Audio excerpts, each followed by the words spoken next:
Ka te tiwi e ono ngā kapa ka haere ki te matatini a te rātau mo te waka o te arawa. E rua o aua kapa e tau hou ana ki te whatarangi o te whakataetai nui o te motu.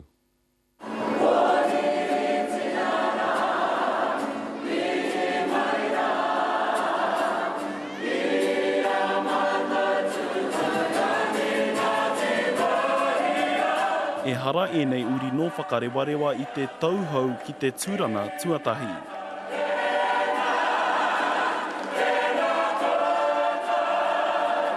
Neke atu i te rua te kau tauna reo rōreka o tūhaurani Ngāti Wāhiao i ngā whakataetai ā-motu.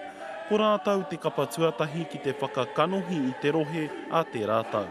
This is the biggest Te Arawa competition we've had in the 40 years we've been going. He rua te kaumārua nā kapa i eke ki te atamira, te katoa, he nanakia. Engari e kore e tāia te huri kanohi atu i ngā toa o te motu, i eke anō ai ki taumata teitei, o te mātāra i o rehu te kapa i tuarua. E rua nā wā i tai atu ai e nei mātana poi ki te matatini, kāore rereke mo te tau e haere ake nei, ko nā uri o te whanua i tuatoru. Ka tika āmua, ka tika hoki āmuri, no tēnei rohe te mauri o nā whakataetai a te rātau. Amautuwe. Ko kitea, tēnā rōpu e whakapau ana i te wera. He rōpu haua ka taure no nā tipiki ao, ko rātau tētahi o nā kapa e rima no nā tipiki ao i tū, koe nei tā rātau tū tuarua ki nā whakataetai arohe, ko rātau i tuawha. Mai anō i tō rātau tīmatana i te tau 2008, kua tū a manaia hei kanohi mo te arawa ki te matatini, ko rātau i tuarima. Tēnei te tira hou, tēnei haere ake nei. Anei nā waiwai tapu o nā pōtiki a Hinehopu.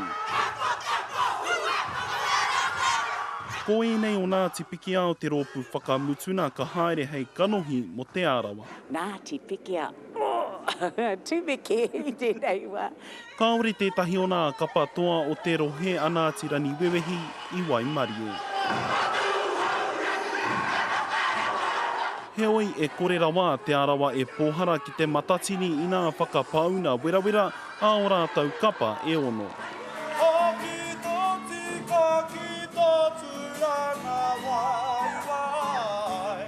Patitiri ki te rani, te arawa ki te whenua.